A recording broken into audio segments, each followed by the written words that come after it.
Que le Seigneur vous bénisse. Bonjour mes amis, je suis content d'être de nouveau ici aujourd'hui. Et je vois qu'il fait un peu chaud là, au fond. S'il y a des ventilateurs qu'on veut mettre en marche, eh bien, ce serait en ordre. J'étais juste un peu en retard.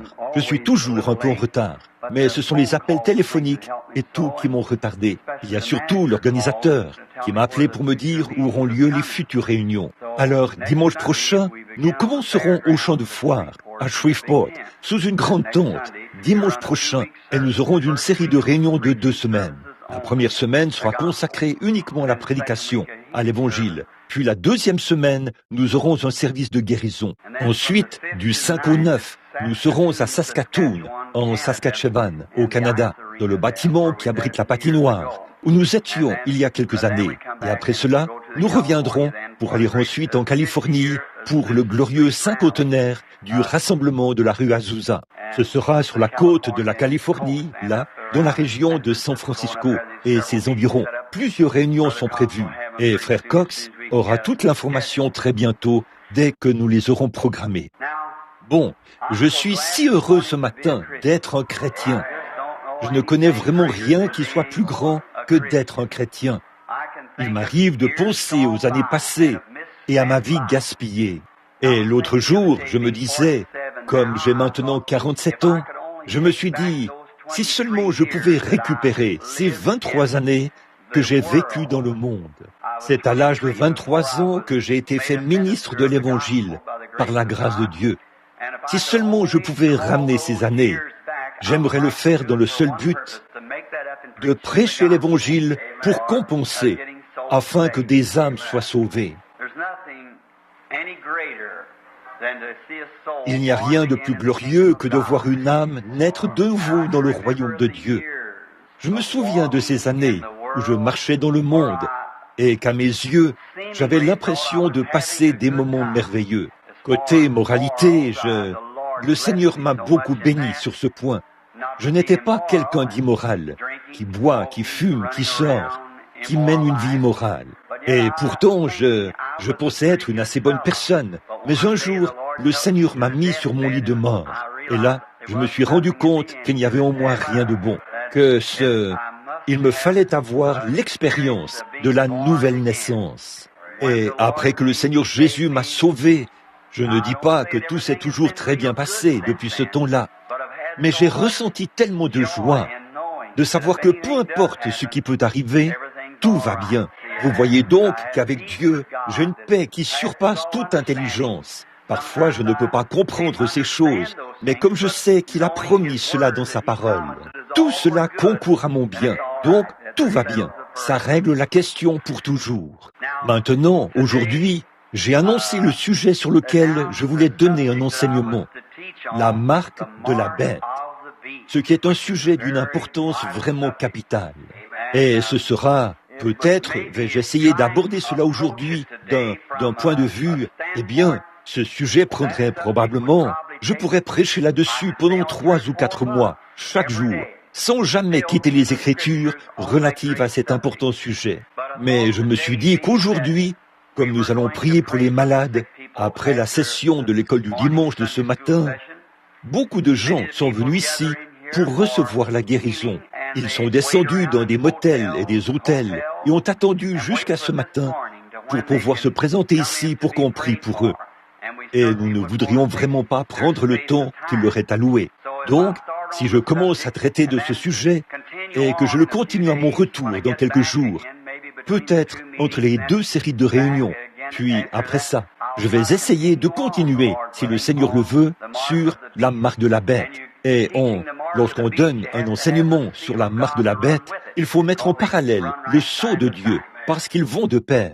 Maintenant, avant d'aborder ce sujet d'une importance vraiment capitale, parlons à l'auteur de la parole, le Seigneur Jésus, dans un moment de prière, si nous voulons bien courber la tête. Notre bienveillant Père Céleste, nous venons maintenant à toi, humblement, au nom du Seigneur Jésus, ton Fils. Nous te prions de nous accorder la miséricorde divine et de nous conduire dans les Écritures.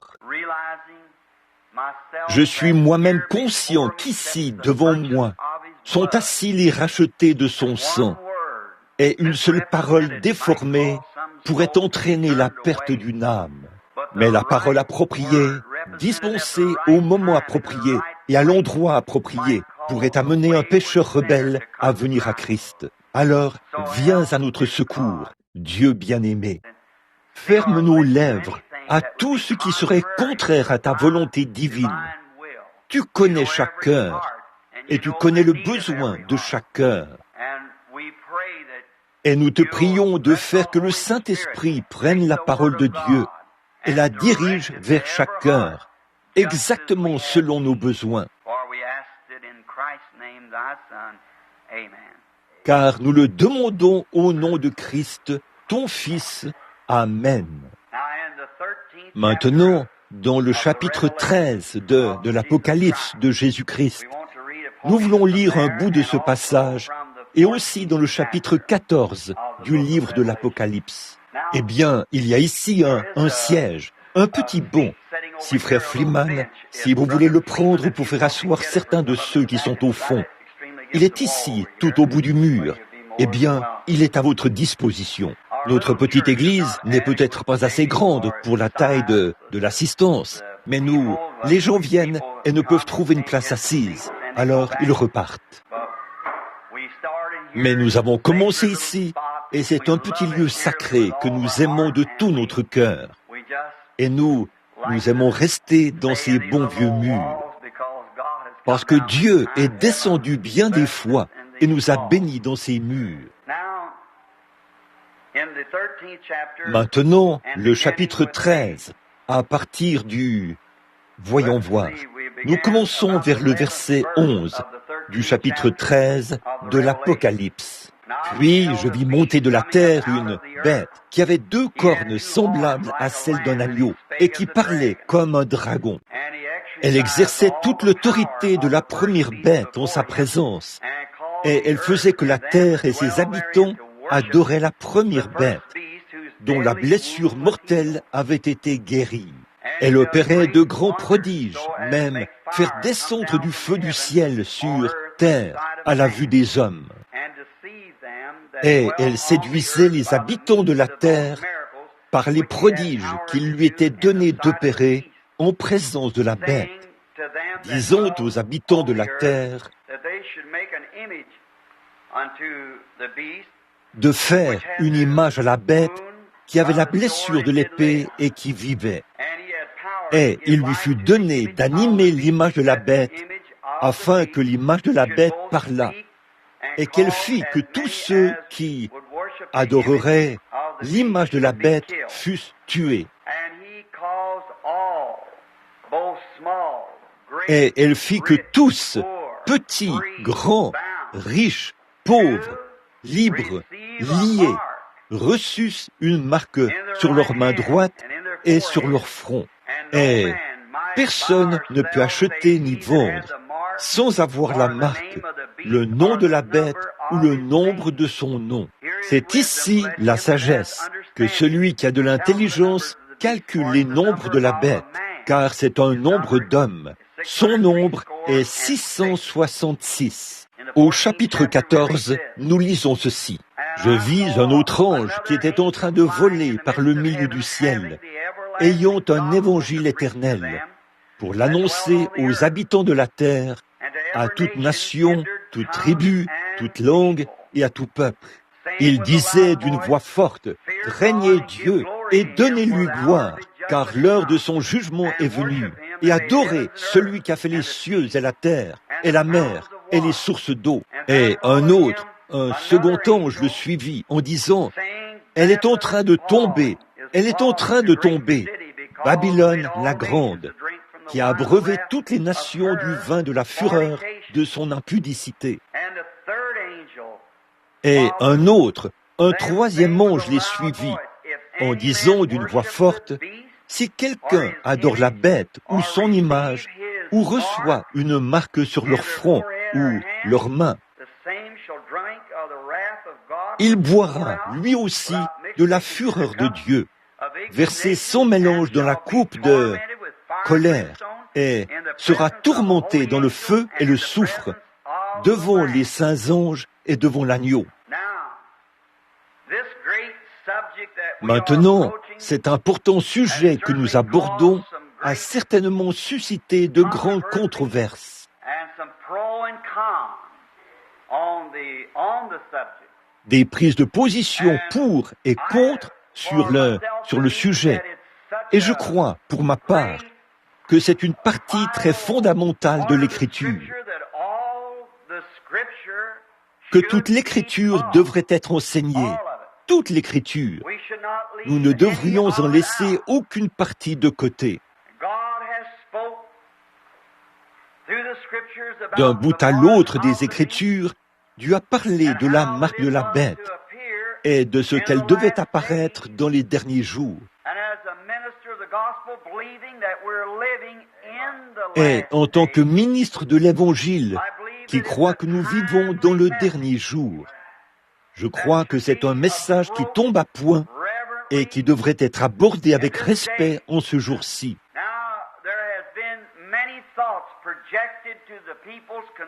Bon, beaucoup d'opinions ont été avancées aux gens au sujet de ce message vital que Dieu a envoyé pour avertir l'Église. Beaucoup d'opinions ont été formulées et proclamées aux gens pour expliquer ce qu'est cette marque de la bête. Et, bien évidemment, comme tout autre passage de l'Écriture, ces interprétations donnent lieu à l'apparition de sectes.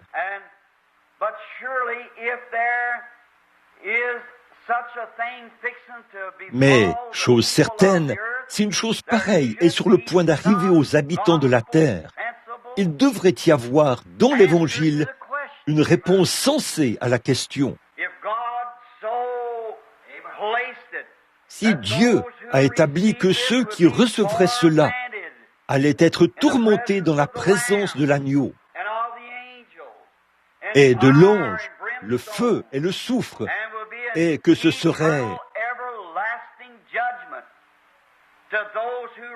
un jugement éternel, perpétuel, pour ceux qui reçoivent cette importante marque, nous devrions avoir une idée de ce que c'est. Alors, on ne devrait pas l'aborder du point de vue d'une théologie mentale. On devrait l'aborder du point de vue de l'Écriture. L'Écriture doit répondre à l'Écriture. Nous sommes conscients que lorsqu'on lit la Bible, on ne la lit pas comme on lirait un journal. En effet, le Saint-Esprit, dans sa sagesse, a caché beaucoup de choses aux yeux des sages et des intelligents. Et il les a révélées aux enfants qui seraient disposés à apprendre. Dieu veut quelqu'un qui a faim, afin qu'il puisse simplement le prendre à part, le faire asseoir et dire « Voilà, c'est ça, mon enfant. Ce qu'il faut, c'est ceci. Le monde ne comprend pas cela, mais tu comprendras cela. Tu vois, que cela soit ainsi. Donc, toute écriture est donnée par inspiration, alors elle doit être interprétée par inspiration. Et aussi, l'écriture doit concorder avec l'écriture. Et je me suis dit que ce serait possible, peut-être aujourd'hui, comme je suis conscient que par la grâce de Dieu et par le ministère qu'il m'a confié pour l'apporter aux gens, les gens s'accrochent aux mains et s'en tiennent à cela. J'essaye toujours d'aborder cela d'une manière aussi respectueuse et désintéressée que possible, car et par l'écriture. Et si ça ne concorde pas avec l'écriture, je laisse simplement ça de côté. Bon, on a dit ceci bien des fois. Cela a été présenté ici, il y a quelques années. Je me souviens que quand j'étais un jeune prédicateur, les gens n'affichaient pas le sigle NRA à leur fenêtre. Ils disaient que c'était la marque de la bête. Bien des fois, il était présenté que la hiérarchie du Vatican, le pape de Rome, et bien des fois, différents personnages qui se sont élevés, comme Adolf Hitler, Mussolini et beaucoup d'autres, ont été présentés comme étant la bête et tout. Maintenant, comme je suis sans instruction, j'essaie d'utiliser les Écritures de l'Ancien Testament comme un type ou une ombre du Nouveau Testament. Dieu préfigure toujours tout avant que cela se produise, dans tous les âges. sans ne jamais faillir, pas une seule fois, dans tous les âges. Alors, ce matin, je me suis dit que ce serait un bon moment pour retourner en arrière et prendre la marque de la bête dans son état amateur ou dans son état primitif, à son point de départ. Et il est vrai qu'au dernier jour, il doit y avoir une certaine personne, un homme, en qui cela se retrouvera. Mais c'est préfiguré là-bas au commencement, et c'est aussi préfiguré dans votre vie, et préfiguré tout au long de chaque âge de l'Église. Puis, cela se matérialise dans un homme au dernier jour. Maintenant, pour rentrer dans cela, je dis qu'il faudrait des semaines d'enseignement biblique. Mais comme notre temps est limité aujourd'hui, nous allons l'explorer dans son état amateur. Ou non, ce n'est pas ce que je veux dire. Je veux dire son état primitif, son origine, et apporter cela, montrer le point de départ de la marque de la bête. Comment est-ce qu'on reçoit cela? Je suis certain qu'aucun de nous n'en voudra jamais, car ceux qui la portent ne se tiendront certainement jamais dans la présence de Dieu. Et c'est au dernier jour que cela doit être manifesté. Il faudrait que nous en sachions la raison ou ce que c'est. Eh bien, hier soir, au sous-sol, alors que j'étudiais et que je parcourais les Écritures, je faisais des recherches, comme je le fais depuis des semaines et des semaines sur ce sujet.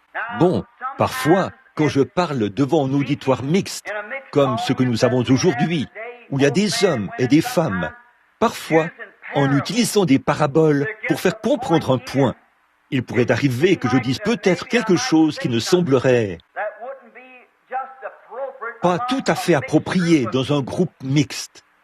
Mais si vous vous trouviez dans le cabinet d'un médecin, vous l'écouteriez, peu importe que vous soyez une adolescente ou un adolescent, ou qui que ce soit d'autre. Et ici, nous sommes dans la maison de Dieu, où nous devons avoir des pensées pures et des cœurs purs. Et si ce n'est pas le cas, notre place est à l'autel, c'est vrai. Donc, en employant ces mots, ce n'est pas mon intention, à aucun moment, de dire quoi que ce soit pour jeter le discrédit sur les gens. Si je le fais, alors moi, j'ai besoin d'être à l'autel. Mais c'est pour apporter la vérité de l'Évangile afin de faire connaître ceci. Que si on néglige de dire la vérité, Dieu redemandera cela au pasteur. Et si le pasteur la transmet à l'Assemblée, alors les gens de l'Assemblée auront à répondre pour eux-mêmes.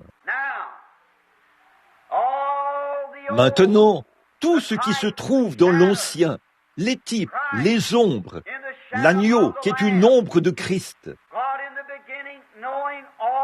Dieu, au commencement, savait toutes choses.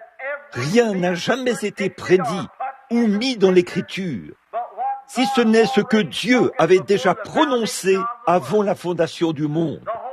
Tout le plan de Dieu était établi. Vous croyez cela? Dans Jean, chapitre 1, vers le verset 7, il y est dit « Au commencement était la parole. La parole était avec Dieu. Et la parole était Dieu. » Alors, ce que cette Bible était, c'est Dieu, avant la fondation du monde. La seule raison pour laquelle elle est consignée par écrit ici, c'est que les prophètes ont reçu de Dieu la préscience de son plan prédestiné pour les âges. Un avocat étudie les livres pour y trouver toute la connaissance qu'il puisse trouver, afin de la mettre au service de son client. Oh, c'est comme ça que sont les prophètes, les enseignants. Ils étudient la parole. Premièrement, le prophète va devant Dieu. La parole descend et il l'écrit dans la Bible. Et là, ce que le prophète voyait, c'était le plan prédestiné de Dieu. Et il écrivait cela en parole, pour que les gens qui viendront par la suite soient avertis des situations et des choses à venir. Voyez? Donc, c'est par inspiration que cette parole a été prononcée par Dieu. C'est par inspiration que le prophète l'a apporté. Et c'est par inspiration que nous devons recevoir cela. Ce n'est pas quelque chose de matériel. Ce n'est pas quelque chose de naturel. Ce n'est pas la pensée charnelle. Écoutez, l'homme, dans son état charnel, ne peut jamais comprendre cela. Absolument pas. C'est impossible, car pour la pensée charnelle, les choses spirituelles sont une folie, dit l'Écriture, et vice-versa. Alors, nous devons être doués d'une intelligence spirituelle. Maintenant, alors que nous abordons ceci, prenons quelque chose de l'Ancien Testament, que même le bébé nouveau-né, les enfants en Christ pourront comprendre, saisir cela, au fur et à mesure que nous montrons par des paraboles comment les choses se sont passées.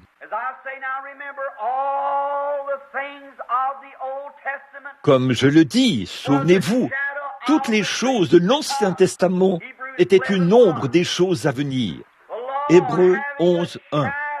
La loi qui possède une ombre des biens. Une ombre. Hébreux 10, plutôt 1. La loi qui possède une ombre des biens à venir. Ainsi, dans l'Ancien Testament, on offrait un agneau, ce qui était une ombre de Dieu, qui donnait l'agneau de Dieu. Toutes les choses sont une ombre. Alors, si cette prédiction d'une importance capitale, qui se trouve ici dans l'Écriture, certainement que Dieu nous donnera une préfiguration de ce que, de la manière dont cela se passera. Là, je pense que c'est très bien présenté en type dans l'Écriture et donné par inspiration. Et nous pourrions retourner dans Exode, et nous pourrions retourner dans Lévitique, le 21e, pour voir l'année du jubilé. Et aller dans Exode, je pense, vers le chapitre 6, et ainsi de suite, et dans bien d'autres passages, pour prendre cela. Mais maintenant, comment sommes-nous sauvés? C'est par la foi que vous êtes sauvés, par le moyen de la grâce. Il n'y a rien que vous puissiez faire. Vous ne pouvez absolument rien faire pour être sauvés. Si vous pouvez faire quoi que ce soit, alors Christ est mort en vain. Ça ne dépend pas de ce que vous mangez, de ce que vous buvez, de la manière dont vous vous habillez, de ceci, cela ou autre chose. Mais vous êtes sauvés par la grâce, par le moyen de la foi. Dieu, par sa grâce souveraine, a prédestiné à créer votre parole, votre vie par la parole, avant même que le monde soit formé. Et par sa pensée infinie, il savait ce que vous seriez à la toute fin. Alors la grâce l'a pressé, l'amour l'a pressé, a projeté la grâce souveraine sur la terre, afin de pourvoir d'un moyen pour vous sauver. S'il a vu que vous désiriez être sauvés, alors Dieu, par son amour, ses grands attributs, ne lui permettraient pas de faire autre chose. Si Dieu est amour et qu'il voit devant lui un groupe de gens qui seront perdus, c'est à l'amour de prendre la relève, de prévoir un moyen d'échapper. Il doit le faire. Ce serait contraire à sa nature de ne pas le faire. Alors, il pourvoit d'un moyen. Et là, en pourvoyant d'un moyen, il établit aussi de nombreux points de repère, des avertissements, des feux rouges, ainsi de suite, au fur et à mesure que nous avançons dans la vie. Eh bien, même la loi du pays met en place des panneaux d'arrêt, des feux rouges, des feux verts, pour nous aider à préserver notre vie mortelle. Et ça, ce n'est qu'un sentiment humain d'un homme envers son prochain. À combien plus forte raison, le Dieu du ciel a-t-il établi des signaux d'avertissement, des signes, pour nous permettre d'éviter ces choses. Et aujourd'hui, nous abordons un sujet qui porte sur l'un des signes vitaux, sur les grandes barricades qui ont été dressées. Bon, une marque. La Bible dit que l'on reconnaîtrait la marque de la bête au niveau de la main ou de la tête. J'ai entendu les gens prédire cela de bien des manières, qu'on tatouerait un signe dans votre main, un signe sur votre tête. Eh bien, je ne crois pas que ça concorde avec l'Écriture. Et il y aura un groupe de gens qui seront marqués pour leur destin en enfer. Et il y aura des gens qui seront marqués pour leur destin éternel au ciel. Et ces deux marques marchent de front. Ça va prendre tellement d'ampleur. Écoutez, ce sera si critique que juste avant la venue du Seigneur, vous serez obligés d'avoir une marque ou l'autre, ou il y aura un boycottage. Vous ne pourrez ni acheter ni vendre. Remarquez, alors comment ces choses ont-elles commencé? Eh bien, ces deux grandes choses sont à l'œuvre dans les églises depuis des années. Maintenant, écoutez, Judas était l'Antichrist. Ça, nous le savons. Il était celui... Il ne semblait pas être contre Christ. Il semblait être pour Christ. Et la Bible dit que dans les derniers jours, ces deux esprits seront tellement proches l'un de l'autre que cela séduirait même les élus si c'était possible. Et comme l'Esprit de Dieu, depuis le commencement, a ensuite agi à travers Moïse. Vous croyez que Christ était en Moïse? Certainement. Christ était-il en Joseph? Eh bien, il a représenté Christ parfaitement. Né, aimé du Père, haï de ses frères, vendu pour pratiquement 30 pièces d'argent, mis dans une fosse, prétendument mort, puis relevé, assis à la droite de Pharaon, dans la plus grande nation du monde. Quand il sortait, on fléchissait le genou. Joseph arrive, un type parfait de Christ. Comment ses frères se sont révélés à lui, qu'ils ont pleuré et ont dit « c'est notre péché ». Oh, combien cela a été, à la lettre, une représentation de Christ. Regardez David, le fils de David. Christ était le fils de David. Christ en David, qui a été haï, méprisé, rejeté par son propre peuple, détrôné. Il est monté sur la montagne, à regarder en arrière et à pleurer, parce que même ses propres enfants bien-aimés l'avaient rejeté et l'avaient détrôné. Et il a pleuré sur Jérusalem en gravissant la montagne. Un type parfait de Christ, le fils de David, assis sur la montagne des Oliviers, rejeté par ses propres bien-aimés. Et il s'est assis là et a pleuré sur Jérusalem. Il a dit, « Combien de fois ai-je voulu te prendre sous mes ailes, comme une poule s'accouvait, mais tu ne l'as pas voulu. » Eh bien, qu'est-ce que c'était? L'Esprit de Dieu qui agissait à travers les prophètes, jusqu'à ce qu'il se manifeste pleinement en Jésus-Christ. Et il était Dieu manifesté en chair. Et l'esprit de l'Antichrist est descendu à travers les docteurs religieux, à travers Caïn, Nimrod, et ainsi de suite, à travers chacun d'eux, jusqu'à ce qu'il se manifeste finalement dans un personnage appelé Judas Iscariote. Et juste au moment où Christ a été manifesté, Judas est entré en scène. Et juste au moment où Christ a quitté la terre, pendu au bois, Judas a quitté la terre, pendu au bois. Et juste au moment où le Saint-Esprit est descendu sur l'Église, le jour de la Pentecôte, l'esprit antichrist l'a suivi. Dans Jean, ou 1 Jean 1, il est dit, bien-aimé, 1 Jean 1,4, n'ajoutez pas foi à tout esprit, car l'esprit de l'Antichrist qui devait venir est déjà dans le monde. Et il agit maintenant dans les fils de la rébellion. Là, ils ont recommencé. Ils sont venus et se sont manifestés en l'an 1 de notre ère.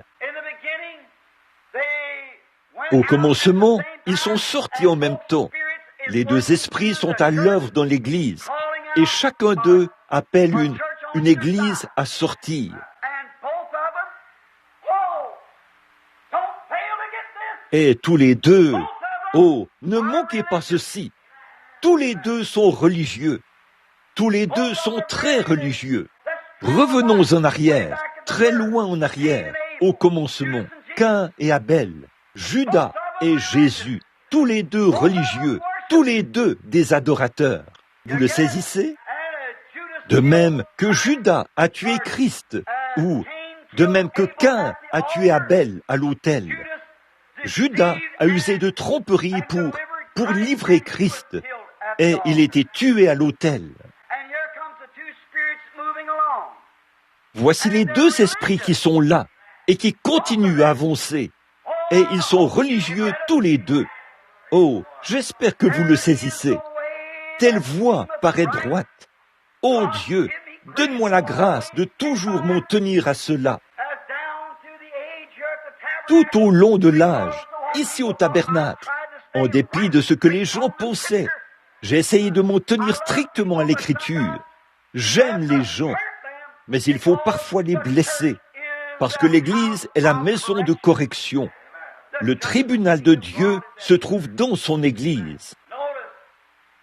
Remarquez, religieux. Jésus a dit aux pharisiens, les conducteurs religieux de ce jour-là, vous avez pour père le diable. Si vous me connaissiez, vous connaîtriez aussi mon jour. Maintenant, revenons à notre type. Bon, il y a un beau type qui a été donné, par lequel j'aimerais commencer aujourd'hui. C'est la marque de la bête. Eh bien, dans l'Ancien Testament, la Bible dit qu'il y aurait un jubilé au bout de 50 ans, c'est-à-dire au bout de 7 fois 7 ans. La 49e année, c'était la préparation, et la 50e année était l'année du jubilé. 50 signifie jubilé. C'était 50, c'est le nombre du jubilé de Dieu. Le mot Pentecôte signifie 50. Il y a eu l'effusion du Saint-Esprit au terme des 50 jours. C'était aussi la fin de la 50e année. Jésus est venu préfigurer, ou prévenir plutôt, le peuple de la venue de l'année du jubilé. Il est allé dans la synagogue de Capernaum, s'est assis, a pris l'écriture et l'a ouverte dans Ésaïe 61:1 et a lu ce passage de l'écriture. L'Esprit du Seigneur est sur moi, car il m'a oint pour publier une année de grâce du Seigneur, pour mettre en liberté les captifs et rendre aux aveugles la vue. Et quand il a eu fini de lire, il s'est assis et a rendu l'écriture au sacrificateur. Alors, il dit, aujourd'hui, cette parole de l'écriture que vous venez d'entendre est accomplie sous vos yeux. Vous le voyez? En effet, il proclamait l'avertissement de la venue de la grande source jaillissante de la Pentecôte, pour mettre en liberté tous ceux qui étaient esclaves du péché et liés. Maintenant, au début de cette année du jubilé, il fallait faire retentir cela dans tout le pays. Une trompette devait retentir, et c'est le son de cette trompette qui faisait la différence. Ou ce son de la trompette était le son de la 50e année, qui mettait chaque esclave qui avait été acheté ou qui était devenu pauvre, et qui ne pouvait pas s'occuper des siens. Il était tombé sous le poids du fardeau. Et à cause de sa dette, son maître l'avait acheté et l'avait envoyé travailler dans les champs en tant qu'esclave. Et il était obligé de le servir, car il était trop pauvre pour se racheter. Mais Dieu a dit, Souviens-toi, autrefois, tu étais toi-même esclave, là-bas en Égypte, et je t'ai libéré. C'est pourquoi, au son de la trompette, chaque esclave, peu importe s'il l'est depuis longtemps ou depuis peu de temps, il est libre de retourner vers sa famille, de retourner vers les siens, libéré de toute dette, car c'est un temps de jubilé. Et on ne devait même pas planter de maïs, et c'est de ce que produisait le champ qu'on devait vivre. On ne devait pas émonder sa vigne, ou quoi que ce soit d'autre. Les pauvres du pays pouvaient en manger, un très beau type du millénium. Remarquez, chaque esclave, lorsqu'il entendait le son de la trompette, avait le droit de jeter sa houe ou tout autre outil avec lequel il travaillait et dire « Je suis un homme libre. Je ne pouvais pas me racheter, mais Dieu, dans sa grâce, a proclamé une année de jubilé. Par conséquent, je crois en Dieu et je n'ai plus à travailler. » Et les lois du pays le déclaraient libre. Quel beau type d'aujourd'hui! Nous, qui étions pauvres, étrangers, nous ne pouvions rien faire. Si nous observons chaque sabbat, chaque nouvelle lune, si nous arrêtons de manger de la viande, si nous observons toutes sortes de jours et faisons toutes sortes de sacrifices religieux, nous sommes sous un fardeau. Nous sommes vendus au péché. Nos parents nous ont vendus au péché dans le jardin d'Éden. Et nous sommes accablés par les liens du péché, comme un esclave du diable. Nous sommes nés dans le péché, conçus dans l'iniquité, venus au monde en disant des mensonges. Il n'y a rien que nous puissions faire pour nous secourir, parce que toute notre constitution, toute notre nature et tout ce que nous sommes n'est que péché. Mais quand arrive le temps du jubilé, alors nous sommes libres. Et la trompette, c'est l'évangile, la bonne nouvelle.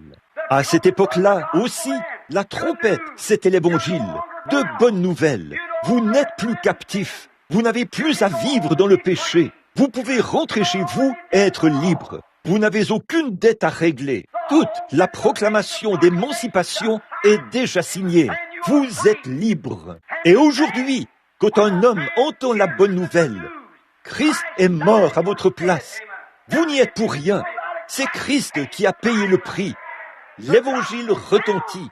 Vous pouvez laisser tomber toute cigarette, toute chic de tabac, toute bouteille de whisky, tout ce qui vous retient captif et dire « Je suis libre ». C'est la bonne nouvelle. Christ m'a affranchi. Vous êtes un peuple libre. Vous n'avez plus à suivre cette voie. Vous n'avez plus à servir le diable. Vous pouvez être libre si vous avez le désir d'être libre. Maintenant, vous n'avez plus à boire. Vous n'avez plus à être volage. Vous n'avez plus à maltraiter votre femme. Vous n'avez plus à jurer. Vous n'avez plus à mentir. Vous n'avez plus à voler. Vous n'avez plus à vous sentir abattu. Allons, vous avez là-haut à votre disposition des ressources qui n'ont encore jamais été exploitées, les bénédictions abondantes de Dieu dont le monde ignore tout. Vous dites, il faut bien que j'ai un peu de plaisir. Mais frères, si vous entendez un jour la bonne nouvelle qu'annonce cette trompette, les plaisirs du monde deviendront tellement insignifiants. Ils sont un airain qui résonne, une cymbale qui retentit. Vous n'en avez plus besoin. Cette nouvelle est beaucoup plus glorieuse que les anciens liens de l'esclavage, les anciennes marques du péché, qui ont fait de vous des misérables, aux yeux hagards, à cause de la cigarette, des alcooliques qui ont la tremblote dans la rue. Vous n'avez plus à suivre cette voie. La trompette de l'évangile retentit. Que celui qui veut vienne boire à la source des eaux de la vie. Mais de rejeter cela, si un homme disait « Je veux rester tel que je suis, je ne veux pas partir, je veux rester ici », on amenait cet homme au temple avec son maître. Il lui fallait placer son oreille contre un poteau et on lui perçait l'oreille à l'aide d'un poinçon. Et c'était là un signe qu'il ne pourrait jamais être libre.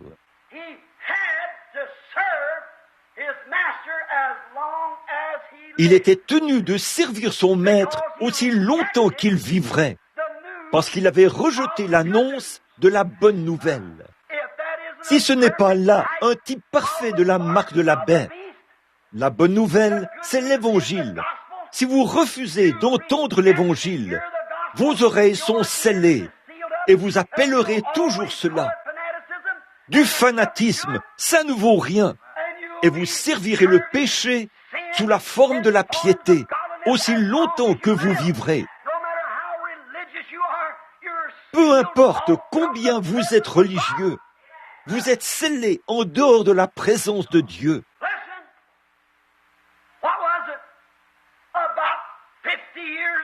Écoutez, qu'est-ce que c'était? Il y a environ 50 ans, dans la rue Azusa, en Californie, un groupe de gens adorait Dieu. Les méthodistes étaient devenus tellement formalistes et indifférents qu'ils ne voulaient rien de ce qu'ils appellent du fanatisme. Pas de cris de joie, pas d'amen, ni rien dans l'Église. Ils pensaient que l'instruction et la réforme amèneraient les gens à se réformer, à un point tel qu'ils n'auraient plus besoin de ce genre de choses. Permettez-moi de vous le dire, mes amis, l'instruction, si bonne soit-elle, la réforme, si bonne soit-elle, ne remplacera jamais le baptême du Saint-Esprit. C'est dans le plan éternel de Dieu de sceller son Église et de la mettre à part. Et ces gens-là allaient au coin des rues. Ils marchaient le long de la voie ferrée, en ramassant un grain de maïs à la fois. Et ils écrasaient cela dans un plat pour faire des gâteaux de maïs et nourrir leurs bébés. Ils prêchaient l'évangile d'un bout à l'autre du pays. On les jetait en prison. On se moquait d'eux. Ils étaient rejetés, appelés des exaltés, pentecôtistes fanatiques.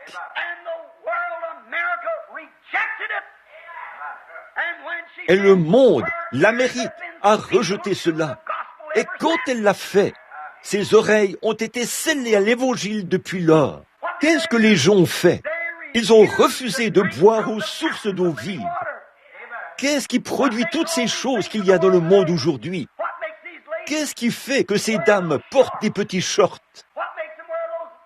Qu'est-ce qui leur fait porter ces blouses à travers lesquelles on peut voir leurs vêtements? Qu'est-ce que c'est?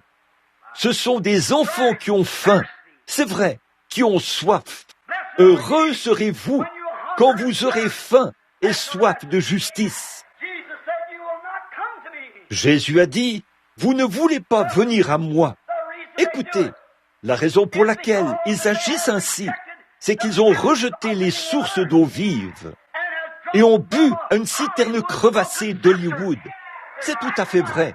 Ils ont reçu ces choses par les émissions vulgaires à la télévision et ainsi de suite, comme ça. Et le plan même qu'ils ont exécuté, c'est qu'ils sont retournés directement en Éden, où tout ça a commencé. L'Amérique a rejeté Christ en tant que son Dieu et a accepté les femmes en tant que son Dieu. Qu'est-ce qu'elles ont fait? Elles se déshabillent et mettent « Oh, c'est une honte pour une personne respectable de se promener dans les rues d'une ville. » Qu'est-ce que ça montre? Ça montre exactement ce qu'il y a dans le cœur d'une femme. Jésus a dit, c'est à leurs fruits que vous les reconnaîtrez. Elles ont déshonoré la féminité. Pourquoi? Parce que la femme est devenue une déesse. Dans le jardin d'Éden, il y avait 2 arbres. L'un d'eux était l'arbre de vie, l'autre était l'arbre de la mort. Et l'homme a rejeté l'arbre de vie et a accepté l'arbre de la mort. Et c'est ce que le monde a fait aujourd'hui. Il a rejeté l'arbre de vie qui est Christ et il a fait de la femme son Dieu. Elle est la déesse de l'Amérique. C'est dur à entendre, mais je mets les femmes à nu et je tiens à vous le dire. Après tout, une femme, je vais vous griller sur ce point. Et vous les hommes, après ce sera votre tour. Écoutez, la femme n'est même pas si inférieure. Elle n'est même pas une création en Dieu. Elle est un produit dérivé. Après que Dieu a eu terminé toute la création, Il a pris un morceau de l'homme et on a fait une femme. Elle n'avait même pas été prévue dans la création originelle. C'est tout à fait vrai. Elle était faite pour être une aide pour l'homme. Et c'est dans ce but qu'elle est censée vivre. Mais aujourd'hui, les hommes ont fait volte-face et ont fait d'elle un Dieu, comme il en était d'Ève dans le jardin d'Éden. Adam a tourné le dos à Dieu et a suivi Ève. Et l'Amérique et le reste du monde ont tourné le dos à Dieu et ont suivi les femmes. Ça roussit, mais c'est vrai. Regardez autour de vous. Voyons donc, vous les hommes, qu'est-ce qui ne va pas avec vous? Tout homme qui laisse sa femme porter ce genre de vêtements et fumer la cigarette, cela montre de quoi il est fait. Vous, les hommes, savez-vous que vous êtes les fils de Dieu? Ne le savez-vous pas? Dieu n'est pas. Vous ne craignez pas Dieu, vous craignez votre femme. C'est vrai, des citernes crevassées, des absurdités d'Hollywood. Eh bien, on ne voit pas cela seulement chez les presbytériens et les catholiques. On voit aussi cela chez les pentecôtistes et chez ceux de la sainteté. C'est vrai, il y a des années, quand la trompette venait de commencer à retentir, vous, les femmes, vous portiez de longs cheveux, vous vous habillez comme des dames. Mais vous, les femmes pentecôtistes, vous devenez tout aussi pourries que toutes les autres. C'est vrai, vous vous coupez les cheveux, alors que la Bible dit, toute femme qui se coupe les cheveux, son mari a le droit de divorcer d'avec elle et de la quitter. 1 Corinthiens, chapitre 11. Voyez si ce n'est pas vrai. Elle déshonore même son mari. Pourquoi voulez-vous porter des vêtements de ce genre? Là, je m'adresse à vous, les femmes, parce que je vous vois permettre à vos enfants de se présenter comme ça dans la rue. Et vous le faites, vous aussi. Pourquoi donc voudriez-vous mettre ce genre de vêtements? C'est... Peu m'importe combien de religions vous êtes censés avoir. Ça montre ce qui sort de votre cœur. Ça montre exactement de quoi vous êtes faites. Pourquoi? Vous avez fait la sourde oreille au véritable évangile de la libération. C'est vrai, vous êtes marqués par l'Antichrist. Vous agissez comme lui. Les fruits de votre vie prouvent ce que vous êtes. Et vous, les hommes, parce que vous la laissez agir ainsi, cela montre qui est votre Dieu. Et cela montre ce que vous avez fait. Ça, c'est l'évangile.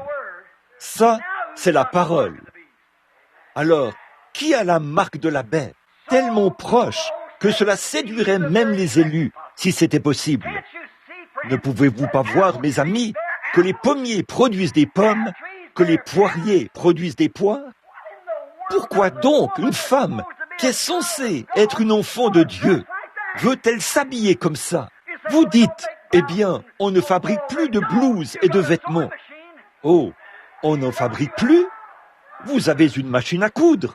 Certainement. C'est parce qu'au fond de votre cœur, en essayant de conserver cela par une couverture religieuse, vous avez écouté le diable. C'est vrai. Et peut-être que votre pasteur est coupable de ne pas vous avoir dit la vérité. C'est vrai. Vous êtes un peuple acquis, un peuple mis à part, un peuple saint, un sacerdoce royal, en tout point différent du monde. Vous n'agissez pas comme eux, vous ne vous habillez pas comme eux, vous ne parlez pas comme eux. Vous avez été appelés à sortir, mis à part, c'est vrai. Vous voyez maintenant ce que je veux dire? Si vous rejetez ceci, alors vous repartirez en disant « Ce prédicateur est juste en train de tempêter. » Vraiment, c'est l'Écriture. C'est donc l'Écriture qui tempête.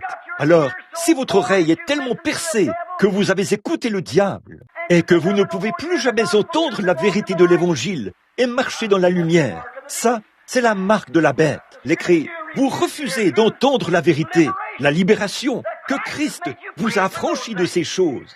Et vous, les hommes, espèce de pauvres petits mollusques, qui laissez une femme, votre femme, se promener et faire sortir de la fumée de cigarette de son nez, et porter des shorts, et se conduire de la sorte dans votre maison. Vous n'êtes pas assez homme. Vous êtes un piètre substitut en tant que fils de Dieu. Je ne dis pas que la mienne ne le fera jamais. Si jamais elle lâche prise, que le diable s'empare d'elle, elle le fera. Mais c'est ce même jour qu'elle cessera d'être Madame Branham. C'est vrai. C'est la vérité. Tenez-vous debout. Dieu ne met pas un os de poulet dans un homme. Il met une colonne vertébrale dans un homme. Les os de l'Évangile qui prendront position pour la vérité. Oh là là, quel temps horrible où nous vivons. Regardez autour de vous et voyez le péché. Regardez ça. Oh oui, vous ne pourriez pas aller à la réunion de prière. Il fait vraiment trop chaud. Il fait vraiment trop froid. Eh bien, après tout, le prédicateur prêche trop longtemps. Mais vous pouvez garder le regard fixé sur cette vieille télévision diabolique, jour et nuit. Vous regarderez, eh bien, la moitié des petits-enfants. Or, vous, les mères, vous devriez leur enseigner Christ et non dépendre du moniteur de l'école du dimanche, 15 minutes, une fois par semaine. Tous les enfants du pays peuvent vous dire qui est David Crockett, d'où il vient et quel âge il avait quand il a tué son ours. Mais il n'y en a pas 1 sur 100 qui est capable de vous dire que Jésus-Christ est venu sauver les pécheurs. Et si, en 24 ou moins de 24 mois, oui, en moins de 12 mois, toute la nation a entendu parler de David Crockett, pourquoi les chrétiens ne peuvent-ils pas brûler d'ardeur pour Dieu, comme le fait Hollywood pour des âneries, et leur enseigner qui est Jésus-Christ? Pourquoi? Ils ont fermé leurs oreilles. Je fréquente l'église, et je suis aussi bon que vous. Voilà leur attitude. Judas était pareil. Les pharisiens étaient pareils. Pas vrai? C'est vrai. Des citernes crevassées. Vous dites, qu'en est-il du pape et tout? Toutes ces choses s'alignent. Quand vous rejetez l'évangile, votre âme devient un sépulcre ouvert au diable. Et toutes ces choses vous mènent finalement à la grande. Et non seulement le Vatican catholique y est-il inclus, mais aussi l'Église protestante.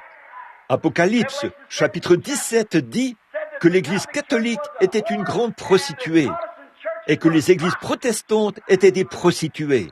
Mais le peuple de Dieu avait été appelé à sortir de tout cela.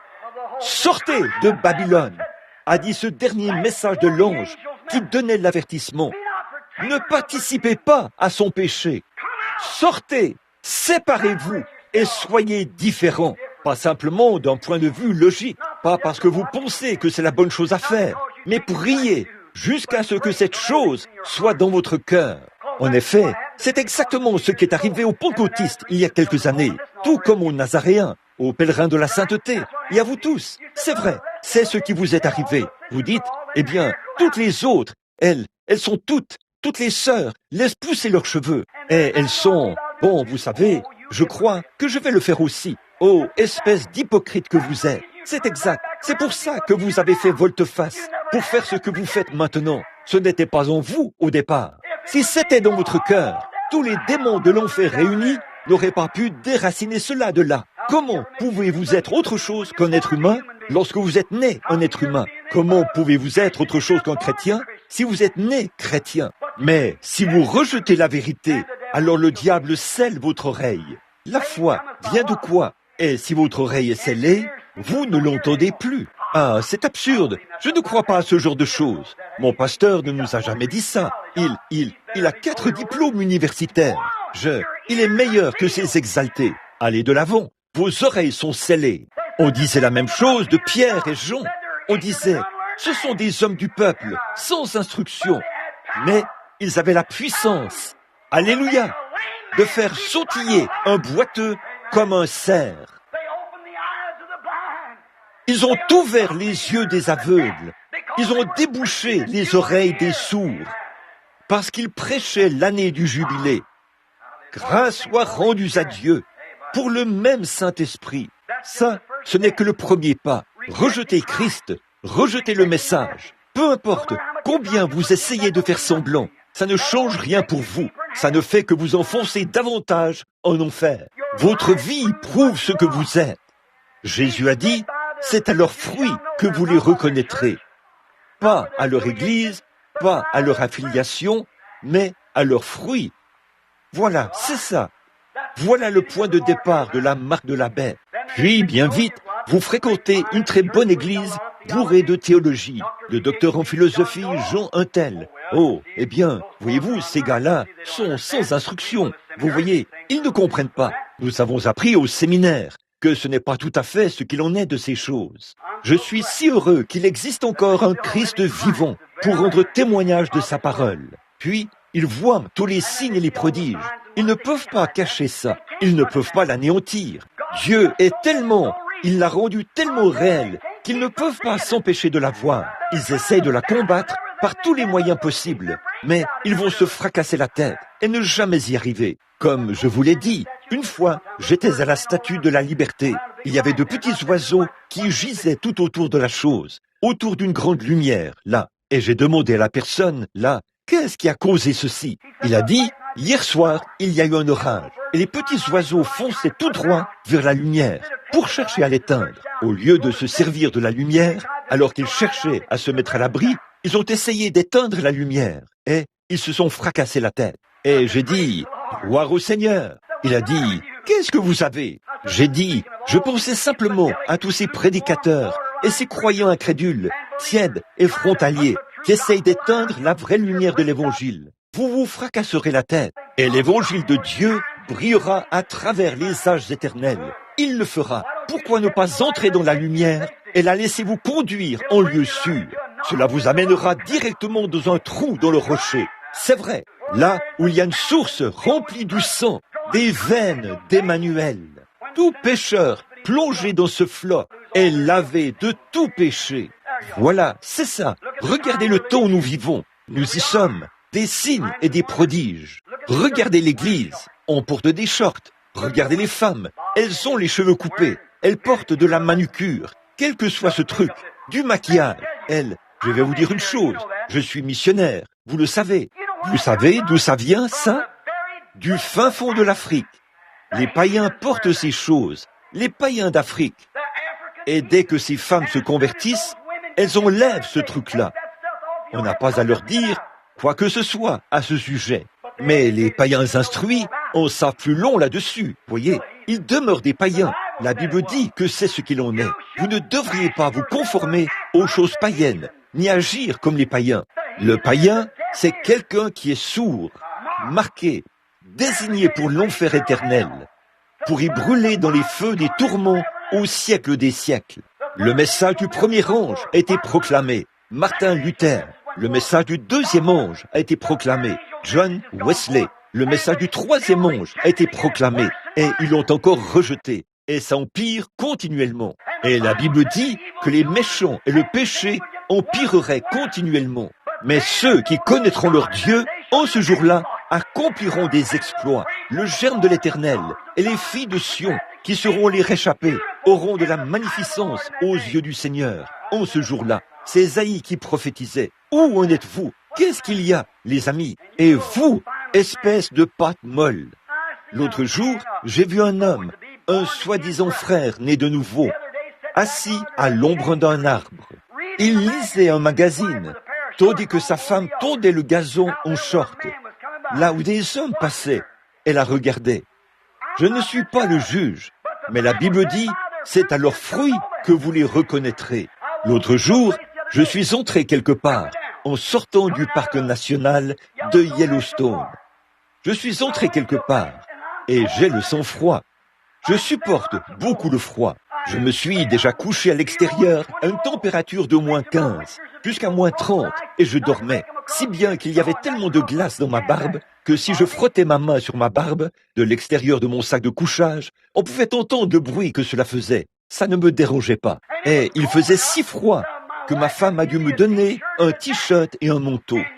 Il y avait là ces pauvres petites païennes nues qui se promenaient là avec des petits-enfants, vêtus de tout petits vêtements courts.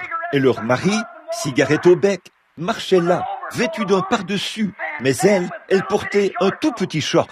Frère, je crois, au nom de toute justice, que j'aurais arraché une branche de la cime d'un de ces cèdres. Et moi, je l'aurais rendue bleue. Elle aurait eu une raison d'être bleue. Oui, monsieur, je ne dis pas ça pour plaisanter. Ici, ce n'est pas un endroit pour plaisanter. Je le dis parce que c'est la vérité de l'Évangile. Je suis allé quelque part. Voici qu'une femme est arrivée là, avec une petite enfant, pas plus haute que ça, habillée comme un petit papillon, avec une petite courroie tout autour d'elle. Et la pauvre enfant était toute bleue. Elle courait comme ça. Et puis, sa sœur est arrivée là, une jeune femme d'environ 18 ans, bien bâtie et très élégante. Tous les regards étaient tournés vers elle. Et elle était là, toute nerveuse, à tirer sur une cigarette. Et une autre femme est arrivée. Eh bien, elle avait l'air d'une femme respectable. Elle avait une fille, pas une petite fille, mais elle avait une fille d'environ 15 ans. Cette fille portait un manteau court et épais et une longue robe. La mère portait un manteau épais. Je me suis dit, peut-être que je suis fou. Mais comment se fait-il qu'il y ait tant de différence entre les deux? C'est à cause, frères, sœurs, de l'esprit qui est derrière cela. Vous les femmes, vous ne voulez pas faire cela, mais c'est le diable qui est en vous qui vous fait agir ainsi. Vous en êtes esclaves. Vous buvez à la citerne d'eau stagnante du diable, parce que vous avez refusé de boire à la source qui ne tarit jamais. Vous avez rejeté l'arbre de vie. Vous suivez la voie de Caïn, et vous vous perdrez par la révolte de Corée. Sortez de là, pendant que vos oreilles sont ouvertes à la vérité. Séparez-vous, naissez de nouveau. C'est dur, mais c'est la vérité. Alors, frères, comment puis-je y échapper? Dites-vous, le temps s'est écoulé. Nous allons reprendre à partir d'ici, à partir du scellement de l'oreille. Voyez-vous comment ça les fait agir? Quand une personne s'avance à l'autel et dit « Frère Branham, oh, alléluia, j'ai le Saint-Esprit, j'ai ceci », il se peut qu'ils parlent en langue, il se peut qu'ils sautent, il se peut qu'ils poussent des cris.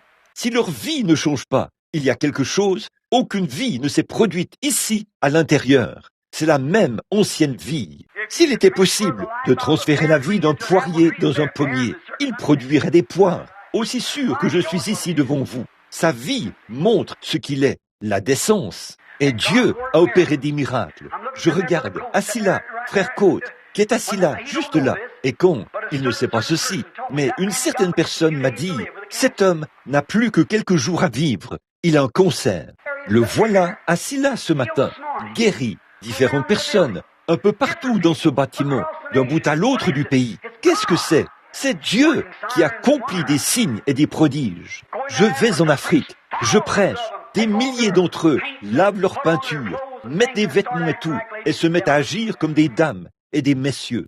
Mais en Amérique, oh non, vous avez une télévision à regarder, vous avez des émissions vulgaires, non censurées à la télé, la radio. La radio et la télévision, ce serait très bien. Si elles diffusaient la bonne chose, elles pourraient être un moyen de répandre l'évangile. Mais vous vous asseyez là, vous prenez vos enfants et vous braquez leur tête là-dessus. Et bien vite, ils se retrouvent là, de petits névrosés et tout le reste, des acteurs, des imitateurs. Voyons, c'est honteux. Voilà votre citerne à laquelle vous buvez. Pourquoi ne fermez-vous pas les yeux à cela et ne les levez-vous pas vers le calvaire en disant « Ô Dieu, remplis mon âme qui périt ».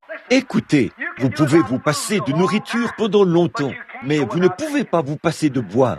80% de votre corps est fait d'eau. La première chose, au-dessus de laquelle Dieu s'est mu, au-dessus de laquelle l'Esprit de Dieu s'est mu, c'était les eaux. Et vous ne pouvez pas vous passer d'eau. Et si votre âme a faim d'adorer, écoutez monsieur, pentecôtiste, pèlerin de la sainteté, presbytérien, baptiste, qui que vous soyez, voyez, si vous avez faim et si vous avez soif, étanchez votre soif avec Christ et faites de Christ votre Dieu. N'allez pas boire de ces vieilles citernes d'eau stagnante. Avant longtemps, vous aurez beau agir de façon très religieuse, mais vos oreilles seront scellées à la vérité. Et vous souvenez-vous, ils seront tellement proches que cela séduirait même les élus. Rejeter l'évangile, c'est être scellé de la marque de la bête. Dieu fait une marque sur vous. Et maintenant, le fait que c'était sur votre tête, qu'est-ce que ça veut dire? Vos oreilles sont aussi sur votre tête. Qu'est-ce que ça signifie? Votre tête, c'est votre connaissance. La foi vient de ce qu'on entend. Ce qu'on entend vient non pas du règlement d'une église, mais de la parole de Dieu. Alors, si vous rejetez cela, que se passe-t-il? Vous êtes scellé, vous ne l'entendez plus. Oh, c'est absurde ça, et vous êtes marqué. Et là, la source qui est dans votre vie produira exactement ce que vous êtes vraiment. Voyez-vous ce que je veux dire? Sortez de là, mes amis, vous les hommes et vous les femmes. Honte à vous. Comment puis-je y échapper, frère Branham? Là, vous y êtes. Pendant les quelques prochaines minutes, je vais vous le dire. Dans Apocalypse chapitre 7, les anges sont sortis pour détruire. Ils étaient 4. et il devait amener la destruction sur le monde entier. Dieu a dit, un instant, retenez les 4 vents jusqu'à ce que nous ayons marqué du sceau le front des serviteurs de notre Dieu. Et il portait le sceau du Dieu vivant. Le sceau du Dieu vivant, c'est le baptême du Saint-Esprit. Éphésiens 4:30 dit, n'attristez pas le Saint-Esprit de Dieu, par lequel vous avez été scellés jusqu'au jour de votre rédemption. Pas vrai? N'attristez pas. N'essayez pas d'agir comme le monde. Ne portez pas ces... J'ai des informations confidentielles. Je vais vous dire une chose. Je vais les apporter ici et vous les lire, si vous le voulez. J'ai ces informations. Le capitaine Al-Farrar est l'un de mes convertis, le chef du FBI, du service qui s'occupe des mineurs. Beaucoup de grands hommes viennent me voir et il a dit, frère Branham, si ce genre d'évangile était prêché, nous serions sans emploi. Certainement, si les gens acceptaient cela. Mais ils se sont déjà fait poinçonner les oreilles par certains de ces esclaves des dénominations.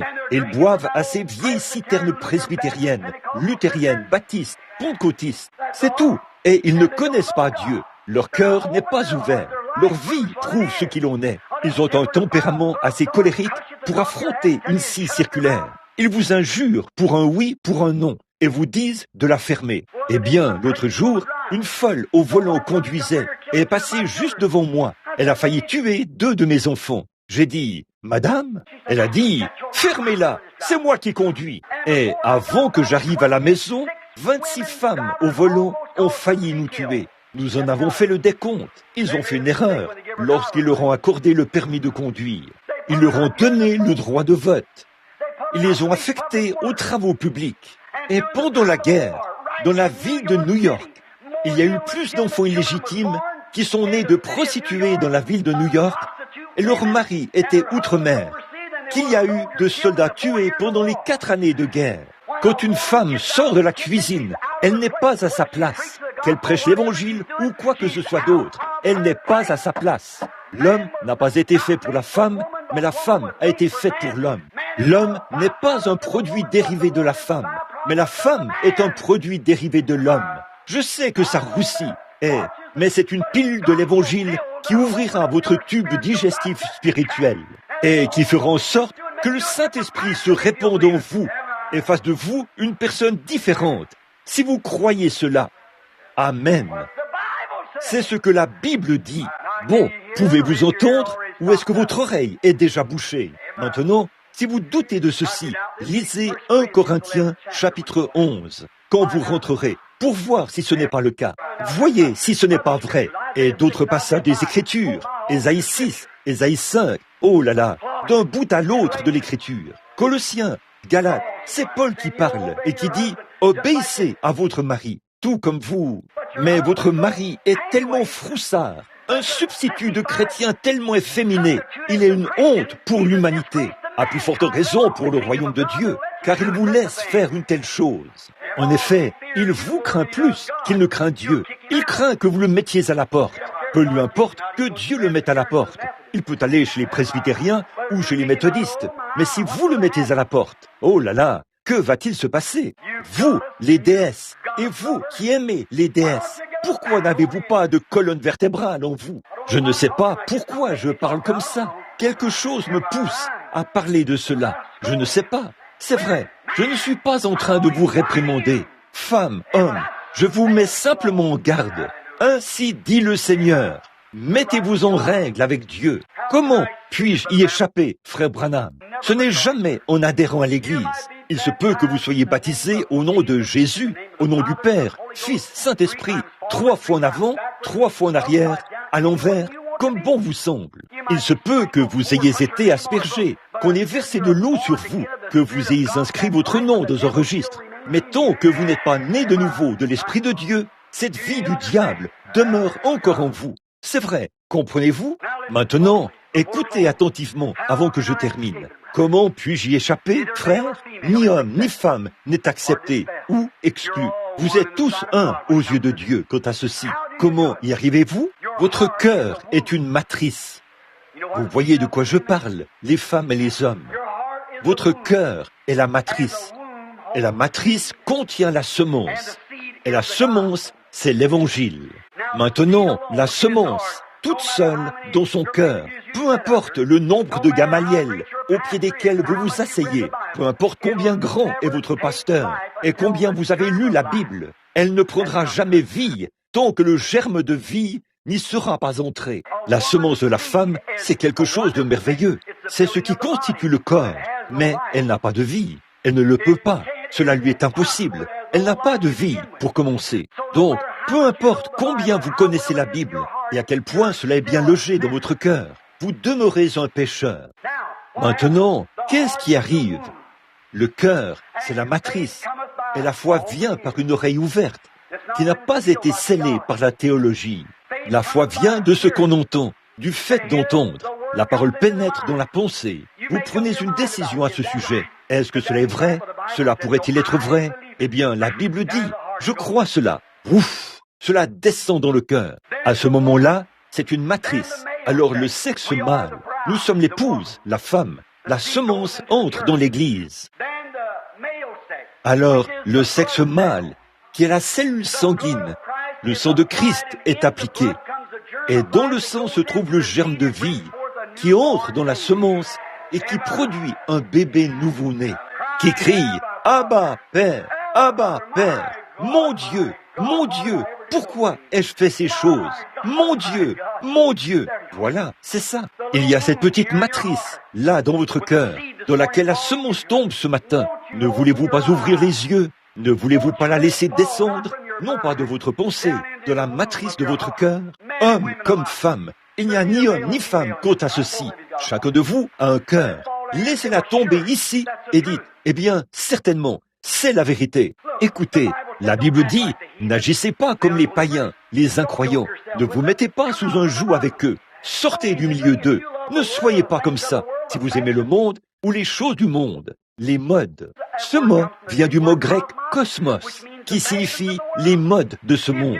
Si vous aimez le monde ou les choses du monde, l'amour de Dieu n'est même pas encore en vous. Vous n'êtes jamais né. Alors laissez le mal, Jésus-Christ, celui qui nous aime. Sa semence est dans votre cœur. Il vient à sa semence pour la vivifier. La parole, la lettre tue. L'esprit vivifie. Toute seule, la lettre tue.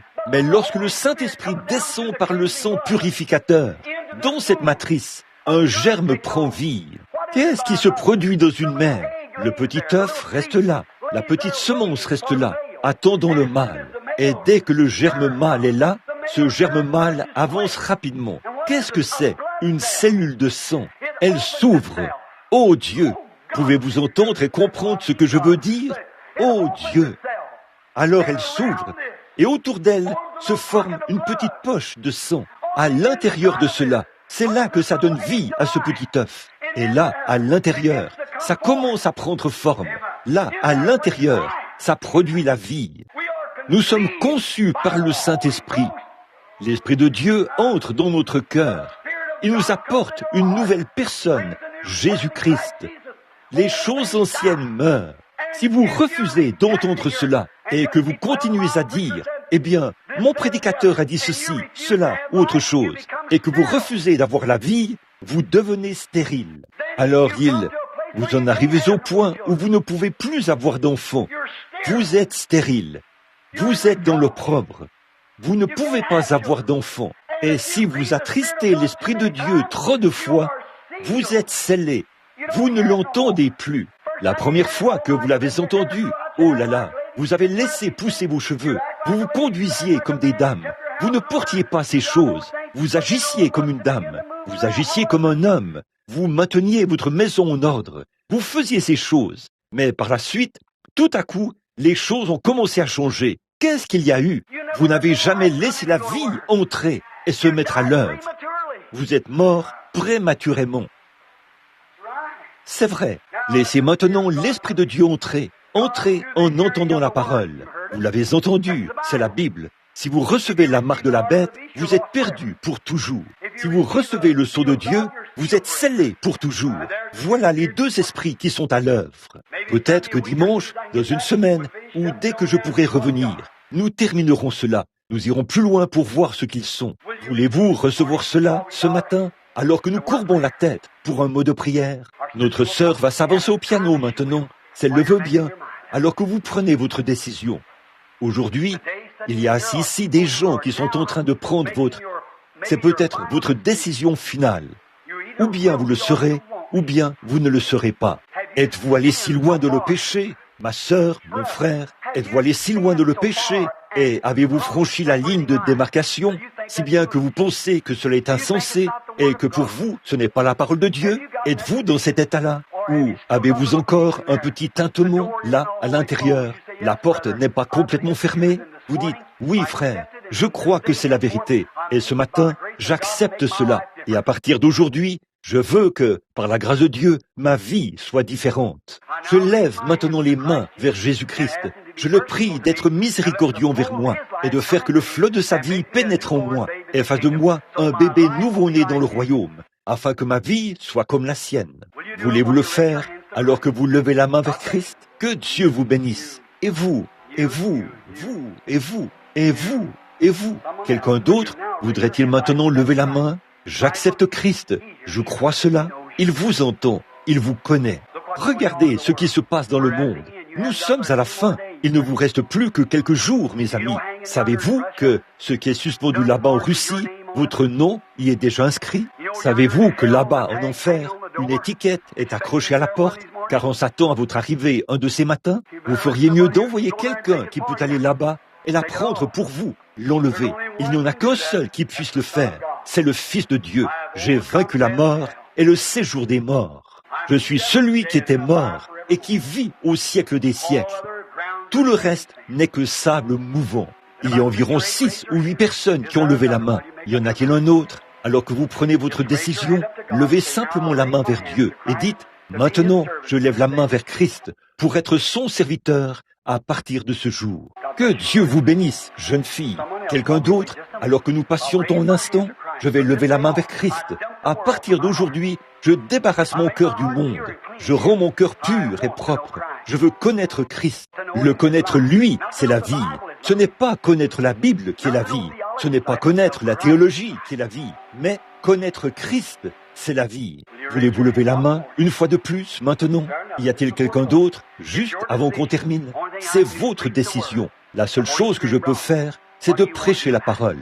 Le Saint-Esprit l'a apporté. Que voulez-vous faire de cela? Pouvez-vous l'accepter? Ou alors, votre oreille est-elle bien scellée? Oh, eh bien, j'ai déjà entendu cela auparavant.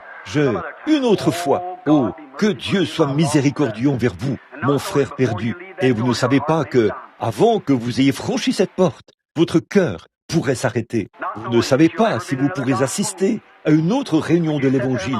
Et resteriez-vous là, mon frère, ma sœur, dans cet état, sans vouloir dire « Oh Christ, sois miséricordieux envers moi, j'avais tort, pardonne-moi, je veux prendre un nouveau départ aujourd'hui ». Il n'y a environ que 6 ou 8 mains qui se sont levées. Y aurait-il quelqu'un d'autre avant que je termine, avant que je prie? Je vais prier avec vous. Et ensuite, nous allons prier pour les malades. Très bien. Gardons la tête inclinée. Dieu bien-aimé, oui, comme l'a écrit le poète, il y a une source remplie du sang des veines d'Emmanuel. Nous sommes conscients que le royaume de Dieu, ce n'est pas le manger et le boire, ou les vêtements que nous portons. Nous sommes conscients de cela, ô Dieu, que nous n'arrêtons pas ceci, et n'arrêtons pas de porter ceci et cela pour nous rendre différents. Mais quand l'Esprit de Christ entre en nous, il le fait lui-même. Ce n'est pas ce que nous faisons, mais ce que lui, il fait. Ce que lui, il fait. Et, ô Dieu, je sais que ceci a été très dur, que ça a été très tranchant. Et je sais que l'Évangile est, tu l'as dit, plus tranchant qu'une épée à 2 tranchants, qui pénètre jusqu'à la moelle des os, et il discerne l'esprit. Et je prie, Père, pour ceux qui ont été repris dans leur conscience. Il y en a 8 ou 10 ici dans ce bâtiment qui ont levé la main pour reconnaître qu'ils avaient tort. Leur vie n'est pas conforme à ta parole. Ils ont levé la main pour qu'on se souvienne d'eux dans la prière. Et je te prie, Père Céleste, de sanctifier leur cœur de toutes les choses du monde aujourd'hui même, afin que ton esprit puisse venir dans leur vie et là leur donner la grâce, et que le nouveau-né, Christ, soit une preuve incontestable pour le monde entier, comme une lettre écrite et lue de tous les hommes. Père, Comment une femme qui se dit chrétienne peut-elle s'habiller ainsi pour se présenter devant les hommes? Il n'y a qu'une seule femme qui ait fait cela, dans ta parole, Père. C'était Jézabel. Tu l'as donnée en pâture aux chiens, et tu as fait d'elle un exemple de la créature horrible qu'elle était. Et la petite Hérodias, qui, vêtue de sa petite tenue de striptease, a dansé devant son père adoptif. Quelle danse sociale c'était! Et lorsqu'on sait par l'histoire que 72 de ses descendants qui ont suivi ses pas au fil des générations sont morts à la potence, des prostituées. Quel exemple! Le bien-aimé Jean, dont la tête a été présentée sur un plateau, rend témoignage à la terre aujourd'hui qu'il y a une justice en Dieu. Qu'il en soit ainsi aujourd'hui, ô Dieu, pour tous ceux qui sont en dehors de Christ ici. Fais-leur prendre conscience, Père, que ces paroles ne sont pas fausses, ce sont tes paroles, et que la Bible est vraie, et que l'heure est proche. Accorde la grâce et la miséricorde à ceux qui les cherchent. Nous le demandons au nom de Christ. Amen. Tous ensemble maintenant, lentement. Il y a une source remplie du sang. Immédiatement après le service de guérison, je veux que chaque personne qui a levé la main vienne à l'autel, personnellement, s'agenouille et prie en levant la main. Est-ce que ça change quelque chose? Oui, monsieur, certainement. Celui qui écoute mes paroles et qui croit à celui qui m'a envoyé a la vie éternelle. Cela fait de vous une nouvelle créature. Bon, je ne dis pas de simplement imaginer cela, je veux dire de le faire. Alors vos fruits le prouveront. Ensuite, après que vous avez fait cela, alors, par un seul esprit, nous sommes baptisés dans le corps, de puissance et de service. Il n'a jamais dit que vous recevriez la nouvelle naissance après que le Saint-Esprit sera venu sur vous. Il a dit, vous recevrez une puissance après que le Saint-Esprit sera venu sur vous. C'est quelque chose de complètement différent. Non pas une nouvelle naissance, mais une nouvelle puissance. Vous naissez de nouveau par le fait de croire. Vous croyez en vue de la vie éternelle. Mais vous êtes baptisés du Saint-Esprit pour recevoir la puissance pour le service. Très bien, tous ensemble.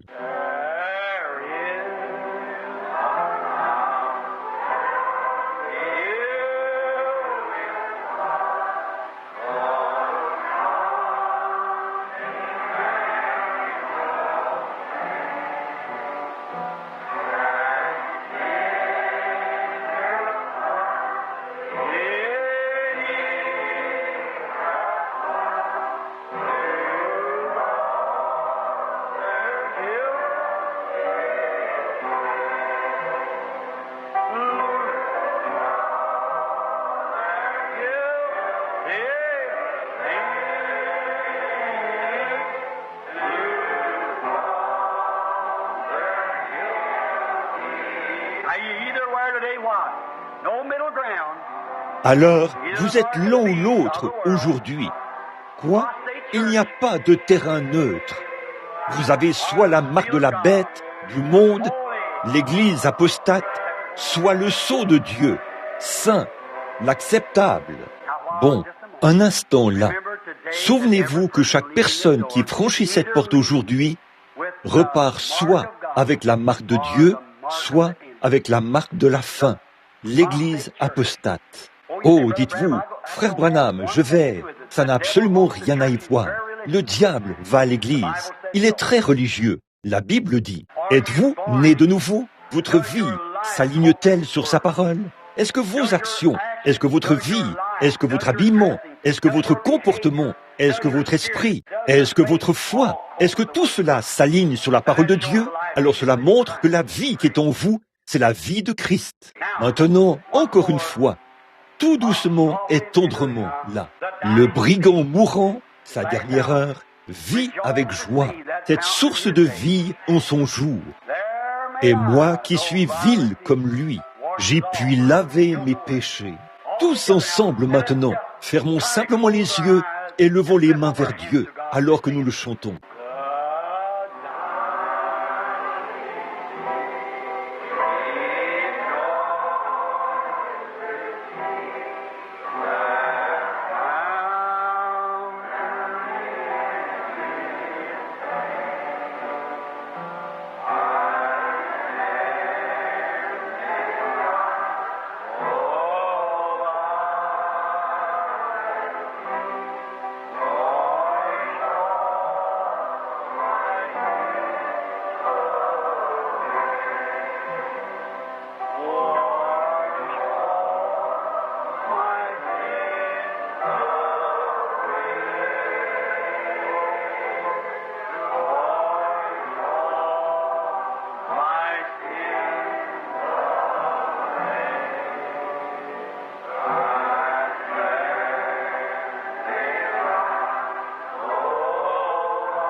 Est-ce que ça ne vous fait pas quelque chose de savoir que Christ pardonne tout péché? Il y a quelque temps, à Bombay, en Inde, 500 000 personnes étaient assises là. Quand ils ont vu un aveugle recouvrer la vue, là, un bouddhiste, un mahométan, tous leurs prophètes étaient vaincus. Ils se tenaient là, et j'ai dit, croyez-vous maintenant qu'il est vivant?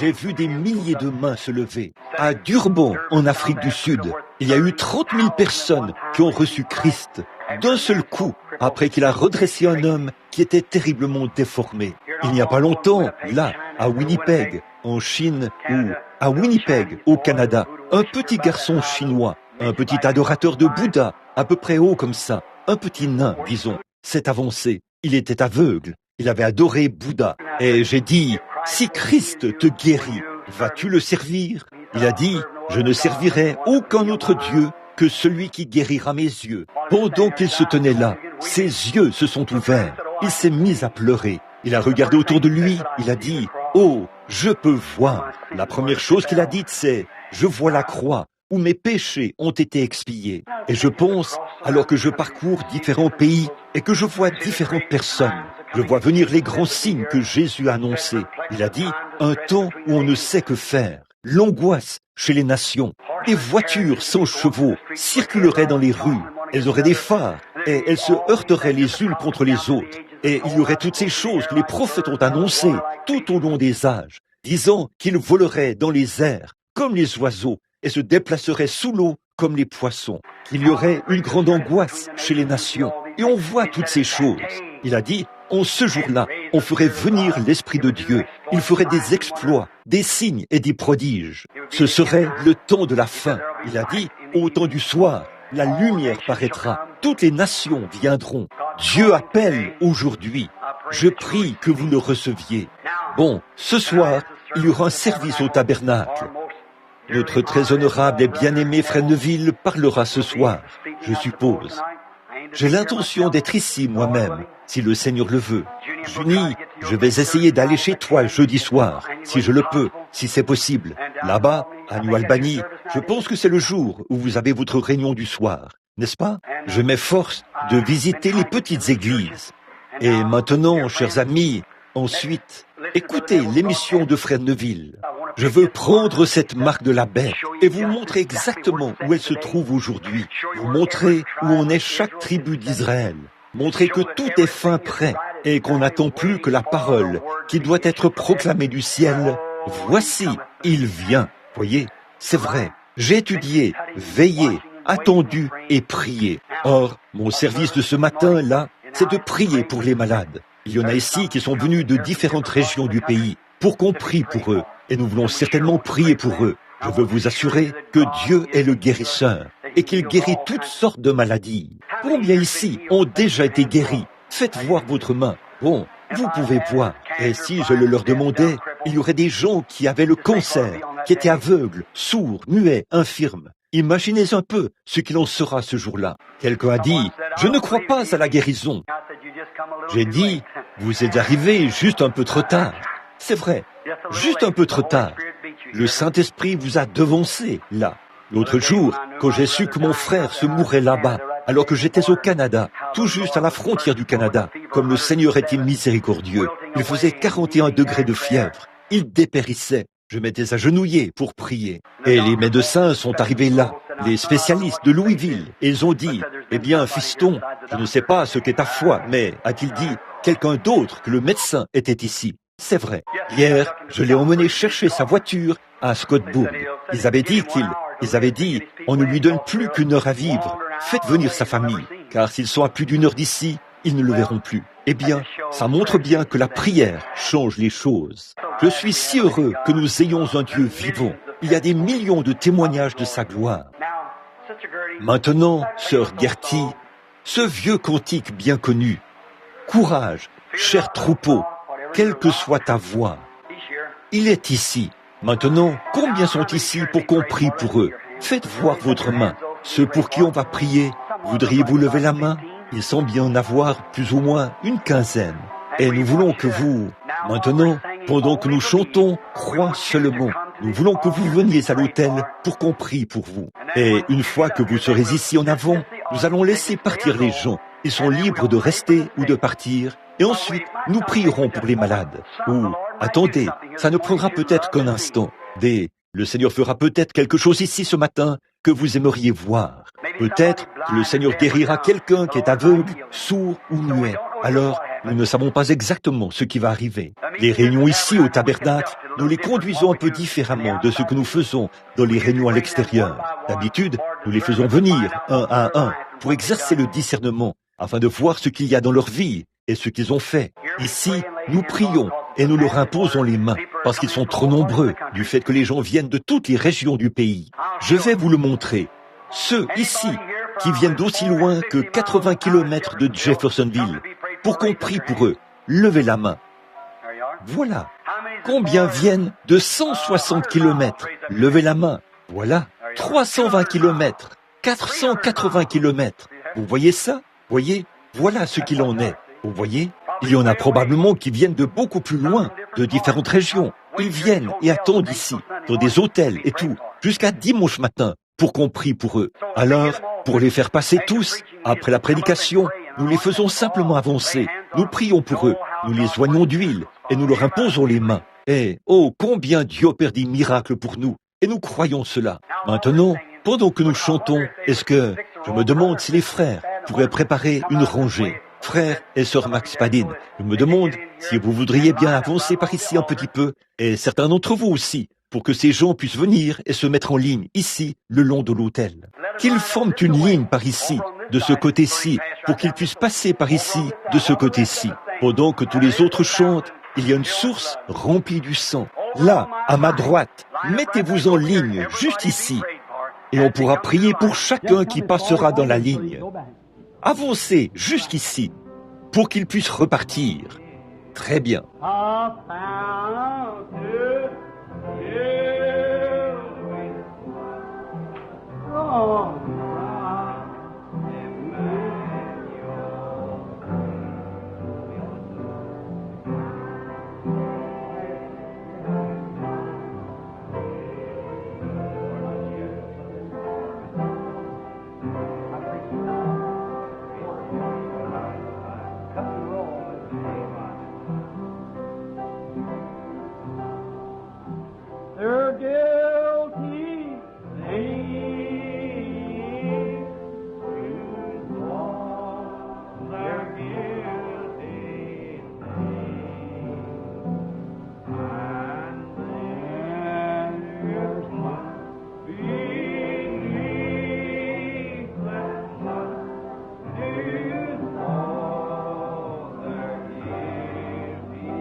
On est censé avoir deux petits garçons ici, qui viennent du nord. Sont-ils arrivés? Ils sont nés sourds et muets. Deux petits garçons nés sourds et muets. Ce sont de petits jumeaux. Ils viennent du nord de Sturgis, dans le Michigan. Ils sont censés être ici ce matin. Tous les deux sont nés sourds et muets. Sont-ils ici? Levez la main. Ils viennent de Sturgis, dans le Michigan. S'ils sont ici, je veux que vous les ameniez ici. Nous les prendrons comme exemple pour vous montrer que Dieu peut faire entendre les sourds et faire parler les muets. Deux petits garçons de Sturgis, dans le Michigan. Sont-ils arrivés? On m'a appelé hier après-midi.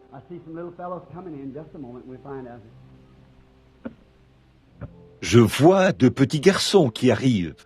Un instant, nous allons voir si... Demandez à ce frère-là s'il vient de Sturgis. Êtes-vous de Sturgis, monsieur? Non, il est... Oui, très bien, très bien. Eh bien, c'est en ordre. Vous savez que Dieu guérit. Ça, vous le savez. Alors il se peut que votre cas ne soit pas visible, mais Dieu le fera quand même. Vous croyez cela, n'est-ce pas?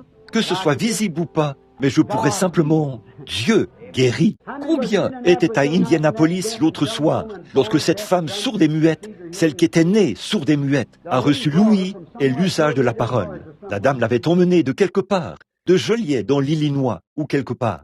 Elle n'avait jamais parlé ni entendu de sa vie. Cette jeune fille peut chanter maintenant. Voyez? Oh, comme c'est merveilleux. La femme qui était dans le fauteuil roulant, Son médecin est venu me voir le lendemain et m'a interrogé à ce sujet, là-bas, au sujet de cette femme qui était paralysée depuis, je crois, depuis une quinzaine d'années ou plus, peut-être plus que ça. Il a dit, « Monsieur Branham, ça fait 1 an que je soigne cette femme. » Il a dit, « Je sais qu'il lui est arrivé quelque chose. » Il a dit, « La voilà qui marche et qui fait la cuisine aujourd'hui. » J'ai dit, « Certainement, Jésus-Christ est entré en scène. » Maintenant, en tant que prédicateur, je ne suis pas vraiment un prédicateur. Je suis une roue de secours en la matière. Mais Dieu m'a envoyé pour prier pour les malades. Et je connais ma position là. Je connais ma position dans l'Évangile. Je ne peux pas la porter comme le ferait peut-être un pasteur et tout, mais je connais ma position quant à la guérison divine, parce que c'est pour ça que j'ai été appelé. Maintenant, je veux que chacun de vous fasse ceci. S'il existait une chose que je pourrais faire pour vous, afin de vous aider d'une manière ou d'une autre, et que je ne la faisais pas, je serais une personne cruelle. Et il en serait de même de Dieu si j'étais quelqu'un de cruel pour ne pas vous avoir aidé, si j'en avais la possibilité. Moi qui suis un homme, vous me considéreriez comme quelqu'un de cruel. Ce que je serais, à combien plus forte raison considéreriez-vous ainsi Dieu, lui qui est omnipotent, omniscient, omniprésent? Comment pourriez-vous ne pas le traiter de cruel s'il ne le faisait pas? Mais il l'a fait. Il ne vous a demandé qu'une seule chose. Croire cela, c'est la seule base. S'il avait dit, à condition que vous donniez tant d'argent, regardez où vous en seriez. Vous ne l'avez pas. Qu'en serait-il s'il disait, si vous pouvez peut-être faire certaines choses qui vous sont impossibles à faire, mais il y a une chose qui est à la portée de tout le monde, la foi. Croyez tout simplement. La prière de la foi sauvera le malade. Dieu les relèvera. Et si les païens, les bouddhistes, et ainsi de suite, les incroyants, les païens primitifs qui adorent des idoles, peuvent l'accepter, être guéris de la cécité, de la surdité, de la paralysie. En Afrique du Sud, par une seule prière pour l'Assemblée, 25 000 personnes ont été guéries. Il y a eu 7 camions qui ont été remplis de béquilles et de fauteuils roulants et de choses sur lesquelles ils avaient transporté leurs bien-aimés, qu'on a ramassé au sol après une seule prière. 7 camions pour nettoyer l'espace en vue de la prochaine réunion. Oh Dieu, nous, de pauvres païens instruits, remplis de doutes et de craintes, pourquoi le faites-vous? Oh, ne pouvez-vous pas couper tous les liens ce matin? Dire, oh, il y a une source remplie du sang. Mes oreilles sont ouvertes, mon cœur est ouvert, la semence est ici. Viens, Seigneur Jésus, et fais que cela soit une réalité pour moi, et Dieu l'accordera.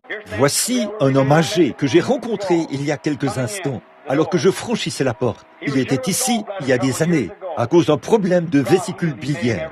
Dieu l'a guéri et l'a entièrement rétabli. Il a dit, « Frère Branham, je ne savais pas que vous alliez prier pour les malades. Alors je suis venu, il a eu une crise cardiaque. Il a dit, je suis venu en m'appuyant sur quelque chose. Et le voici qui se tient ici à l'autel ce matin. Après que j'ai prié pour lui, il y a quelques minutes, le voici qui se tient ici. Dieu est bon, n'est-ce pas? Il est un Dieu bon, il aime. Maintenant, à vous tous, je vais prier pour chacun de vous maintenant même. Et je veux demander combien de personnes ici qui sont capables de se lever et qui ont de la compassion pour ces malades feront cette prière avec moi alors que vous levez la main. Maintenant, que dit la Bible? La prière de la foi sauvera le malade. Et s'ils imposent les mains malades seront guéris. Pas vrai? Maintenant, vous qui êtes debout dans la ligne, je veux que vous fassiez cette prière. Bon, moi, je vais prononcer les paroles et vous allez les répéter en prière. Maintenant, alors que nous avons la tête inclinée, vous tous ensemble, vous qui vous tenez ici, je veux que vous priez.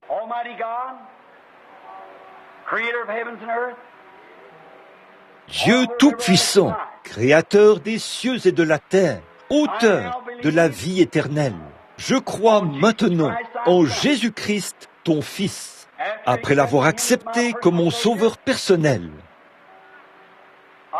Je viens maintenant l'accepter comme mon guérisseur. Je confesse maintenant ma foi en lui et en son œuvre achevée.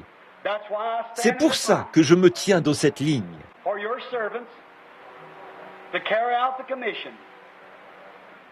afin que tes serviteurs exécutent la commission de moindre d'huile, de m'imposer les mains et de prononcer la prière de la foi. Je crois maintenant que tu me guéris. Maintenant, gardez la tête inclinée. Voilà votre prière. Vous vous êtes confié à Dieu. Si vous avez le moindre doute, débarrassez-vous-en tout de suite. Et je vous assure que personne ne passera ici sans être guéri, s'il vient avec sincérité. Maintenant, je vais prier pour vous. Oh là là, je vois une sœur de couleur qui se tient là, tenant un petit bébé tout mignon. Je pense à quelque chose. L'autre jour, chez Junior Cash, il y avait cette jeune fille de couleur qui a eu un accident et qui avait perdu l'ouïe et la parole, et qui ne pourrait plus jamais parler ni entendre. Elle se tenait là. Quand j'ai prié pour elle et que j'ai demandé au Seigneur Jésus de la guérir, elle pouvait parler et entendre. Comment cela a-t-il été possible alors que tous ses nerfs étaient coupés? Dieu, le Créateur, a reconnecté ses nerfs et elle pouvait parler et entendre. Maintenant, Père Céleste, dans cette ligne, il y a des gens qui viennent de différentes régions du pays et même de différentes régions du monde.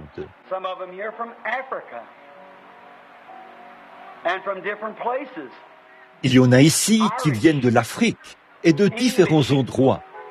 Des Irlandais, des Anglais, des Africains. Ces gens de différentes nations sont venus à la source.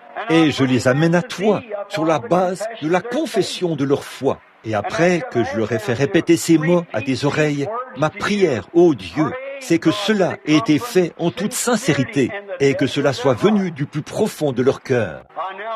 Je t'adresse maintenant cette prière, la prière de la foi qui sauvera les malades. Ô Dieu, sois miséricordieux et je te prie de les guérir, chacun d'eux. Dieu bien-aimé, je suis conscient qu'il n'y a rien en moi, ni en ton serviteur, notre bien-aimé frère Neville. Mais tu nous as donné le mandat d'aller par tout le monde, oindre les malades et prier pour eux, leur imposer les mains et prononcer la prière de la foi. Et tu as dit que ça sauverait les malades.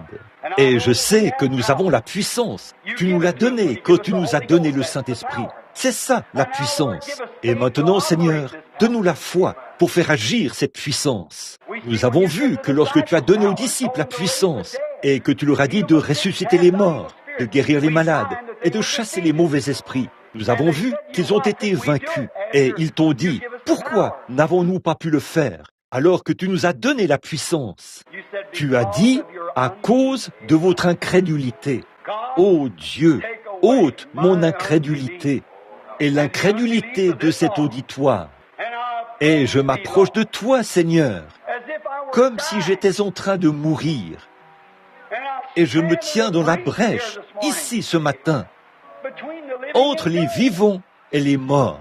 Et je te demande, Dieu bien-aimé, pour ceux qui sont ici au milieu, dans la brèche, et qui se meurent du cancer, de différentes maladies, ô Dieu vivant, chasse de la mort, et que la vie prenne sa place pour la gloire de Dieu. Je crois, je prie, et je te confie cette prière, Seigneur. Alors que j'impose les mains aux malades, au nom de Jésus-Christ, veuille guérir chacun d'eux, pour la gloire de Dieu, et pour la cause de l'Évangile. Maintenant, gardons la tête inclinée. Doucement, sœur Gertie, joue le cantique « Il y a une source ». Non, je vais le changer. Crois seulement. Doucement, tout le monde. Frère Neville, viens avec l'huile d'onction. Que tout le monde soit en prière. Que chacun s'accroche à Dieu, alors que nous allons leur imposer les mains et prier pour eux. Au nom de Jésus, au nom du Seigneur, au nom du Seigneur Jésus, au nom du Seigneur Jésus, au nom du Seigneur Jésus, au nom du Seigneur Jésus, recevez. Au nom du Seigneur Jésus, Au nom du Seigneur Jésus, recevez votre guérison.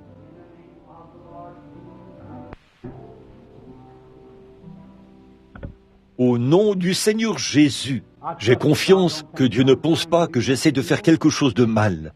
Ce pauvre garçon a parcouru 1600 kilomètres. Alors, mes amis, vous voyez dans quelle position je me trouve? Soit mon Dieu est vrai, soit il est faux. Je crois Dieu. Ceci est la parole de Dieu. Le Coran et tous les autres livres sont faux. Ceci est la vérité, la parole de Dieu. Sans vision, sans rien d'autre que croire que cet ange de Dieu, qui, je sais, est présent ici, viendra à mon secours par le sang de Jésus-Christ et fera cette chose que j'ai demandée. Et maintenant, je dis à cet auditoire, comprenez-le bien, si vous levez la tête avant que vous entendiez ma voix, je ne serai pas responsable de ce qui arrivera. En effet, vous savez que ces esprits vont d'une personne à l'autre. Ils viendront directement sur vous. Alors, au nom de Jésus-Christ, peu importe combien vous croyez être un croyant, je vous demande de garder la tête inclinée, les yeux fermés, jusqu'à ce que vous entendiez ma voix. Ne cherchez pas à voir ce que je fais. Je prie, c'est tout ce que je fais. Mais la porte de l'âme, ce sont les yeux. Et lorsque vous regardez, bien des fois, vous pensez avoir la foi, alors que vous ne l'avez pas. Vous n'avez que de l'espérance. Maintenant, s'il vous plaît, à partir de maintenant, que toutes les têtes restent inclinées, tous les yeux fermés, à l'intérieur et à l'extérieur, jusqu'à ce que vous entendiez ma voix dire « Levez la tête ».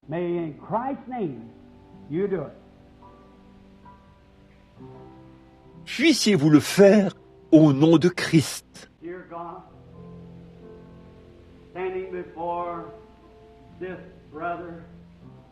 Dieu bien-aimé, je me tiens devant ce frère en ton nom, au nom de ton saint enfant, le Seigneur Jésus.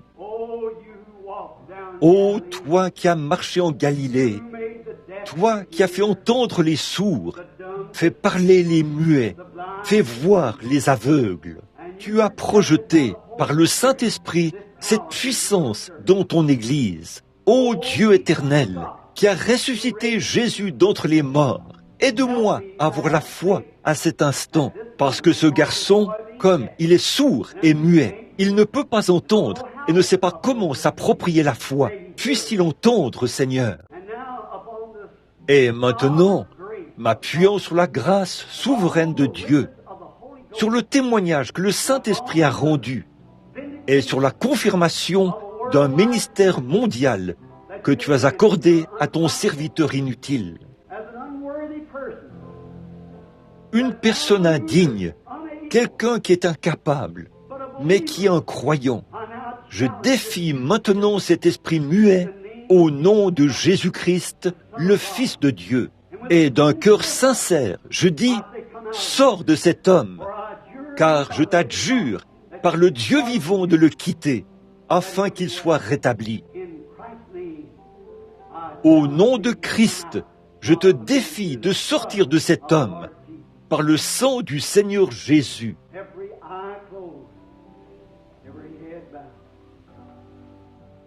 Tous les yeux fermés, toutes les têtes inclinées.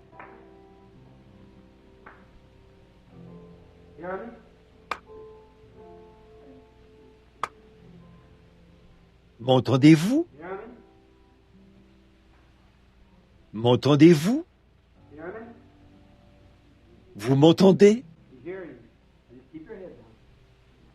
Il entend. Maintenant, gardez la tête inclinée. Dites « Gloire à Dieu ». Dites « J'aime Jésus ». Gloire à Dieu. Maintenant, vous pouvez lever la tête. Levez la tête maintenant. Gloire au Seigneur. J'aime Jésus. Alléluia. Disons gloire au Seigneur.